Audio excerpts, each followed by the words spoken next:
So let's go ahead and move on into the next story that we have, which is another one that is kind of weird. I never thought I'd actually talk about it, but I kind of like the idea. And that is that I think it's officially confirmed. Jamie Foxx is returning as Electro for the third Tom Holland Spider-Man movie. So Jamie Foxx's Electro is going to be canon in the MCU. Now, I know that we've thrown tons of shade at Amazing Spider-Man 2, and for good reason. For good reason. There's a reason we bring up the Green Golem as many times as we possibly can. But I gotta be honest here, and I think I even said this when you and me reviewed it, Alex. I didn't hate Jamie Foxx's Electro. I thought he did a good job.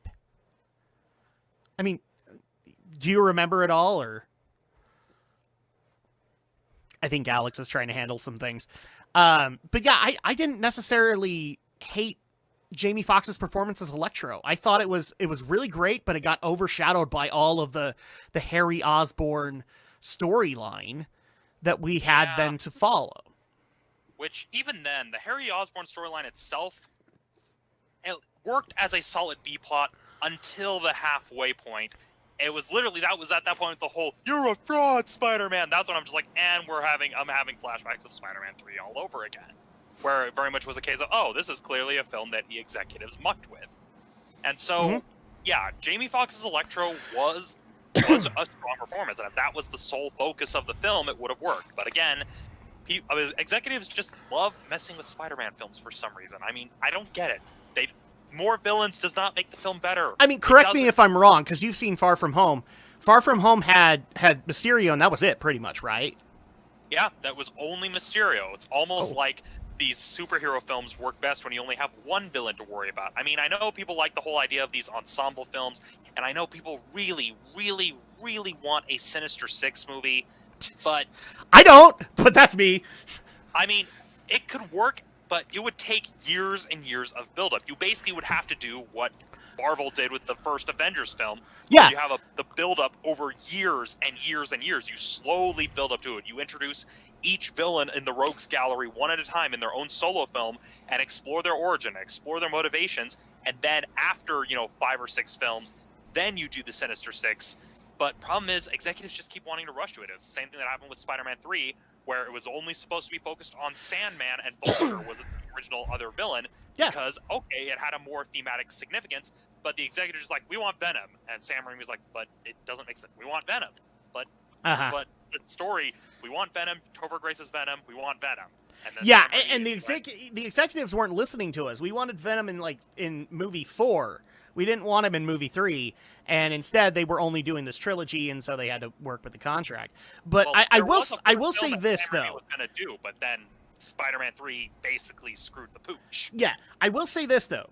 Okay, I was officially against Sinister Six for a long time, and part of that was because I was worried, we had X-Men movies where it was very difficult to be able to focus and give time to everybody else. But since then, Avengers has happened, Guardians of the Galaxy, even Suicide Squad to an extent. So at that point, I would actually say, yeah, they could probably pull it off, and get, I think the focal point would be 2 or 3 of them, but then you'd be able to do some side stuff with the other 3. But yeah, it was definitely something I was worried about. But yeah, I've kind of, especially if James Gunn can pull off the Suicide Squad, and I think right now the casting up there is 5 or 6 people anyway. So yeah, I mean, the other key thing is that what people forget is that it's not enough to just have all the villains there. You got to have a reason for them to come together. You got to have a reason that they agree to work together. I mean, the best example in recent history was the PS4 Spider-Man game, where, slight spoilers for people who haven't finished the game, you basically have this elaborate revenge plot against Norman Osborn that the Sinister Six all get pulled into, and you see throughout the game how they're each tied to Norman Osborn and would want revenge. And that's the kind of thing you get. And that's how you do it. But the difference here is that, we're talking, Spider-Man 3 is, 2.5, 3 hours? Amazing Spider-Man 2 is about that time. And we're talking about a 40-plus hour game. And so, of course, you can do that. It's just harder in a film context to be able to do it. True, but the counterpoint to that, and again, an idea that would have worked if the executives didn't muck with it, you had the slow buildup. Because at the end of the first Spider-Man film, you have Spider-Man dropping off Norman's body at the Osborn mansion. You see Harry Osborn see Spider-Man over his dead body, naturally thinking, Spider-Man killed my father. I'm going to get revenge.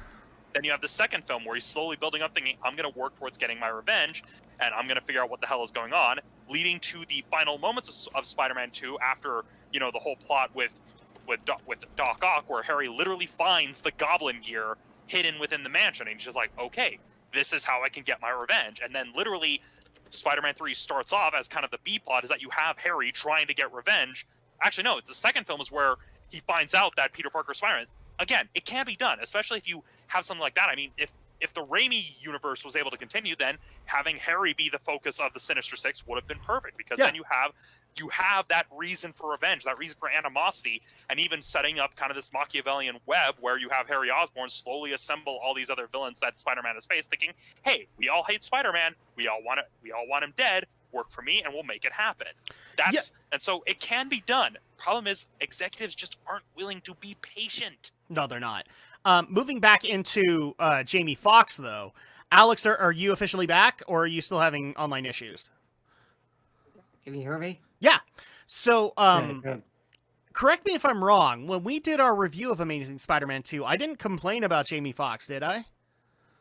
I think so. I don't really remember, but I think he was a good thing. He was a good part of the movie. if any of our complaints were, even then, I don't think I complained that much about the movie then. It was more after reflection, kind of where the problems set in with Amazing Spider-Man 2. But Yeah.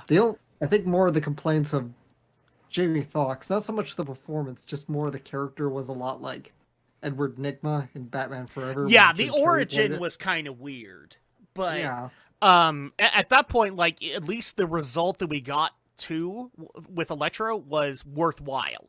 And so at that point, like, maybe that would be my only advice for the MCU, is look at that, look at how the origin was done for Jamie Foxx's character. I can't remember what his actual name was in there, but give him more of a, because I don't even think there was an Electro that had like that kind of a backstory. Going into a lot of the backstories that we have for Spider-Man, where they're thugs who basically end up in the wrong place at the wrong time and then get superpowers, kind of thing. Well, sort of. I mean, that applies for, I think, like 2 of them. And I kind of liked the characterization, because Electro, as a villain, even from the very outset, didn't really have a lot going for him. He was basically, again, he was an example of one of those who was a thug who got superpowered gear. But with the film, I kind of liked how they went, okay, they kind of imply that, oh, this person who becomes Electro, he's kind of not all there. He's a bit crazy. And then having this weird thing happen to him. Yeah, he has this weird fixation towards Spider-Man. I remember that. Yeah, it's like, it even kind of starts out innocently enough, where it's just like, oh, hey, I like Spider-Man, he's a nice guy. But then this weird thing where he almost becomes a being of pure energy, messes with his brain. It's kind of one of those cases where it's just like, hey, at least in the context of the film, it worked. I don't know how they're going to entirely fit this with the Tom Holland Spider-Man. I mean, there's probably going to be some sort of retconning involved, I'm sure, but it's one of those cases where, I mean, I can see them trying to find a way to make it work. Especially given the way Far From Home ends, I can see them trying to make that characterization work. They probably will have to tweak it a little bit in order for it to make sense in the context of the MCU Spider-Man that we've seen. The only thing that makes me kind of sad with that is that they were already kind of teasing another villain in the process of Homecoming, and I don't know if they, again, I haven't seen Far From Home, so I don't know if they lent more to this, and I might be wrong about who it is. I thought it was Scorpion. They were teasing at Scorpion. Right. I was thinking the same thing. I was a little confused at first, because I was thinking, like, I thought that was going to be Michael Mando, but no, Mando played Scorpion. Scorpion. I lost the name of the alter ego here. Yeah, I can't remember. Mac Gargan. That's it. So Mark Gargan or something. I can't remember the name. Yeah, Mac Gargan. Gargan. Thank you.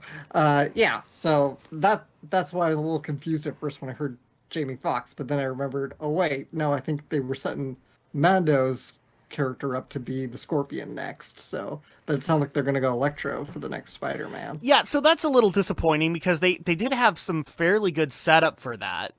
And Scorpion is definitely a villain that hasn't been done yet, but Jamie's good. I don't like. I'm disappointed, but I'm okay with it because Jamie did a good performance, and so we know that with the MCU behind him, it's going to be even better.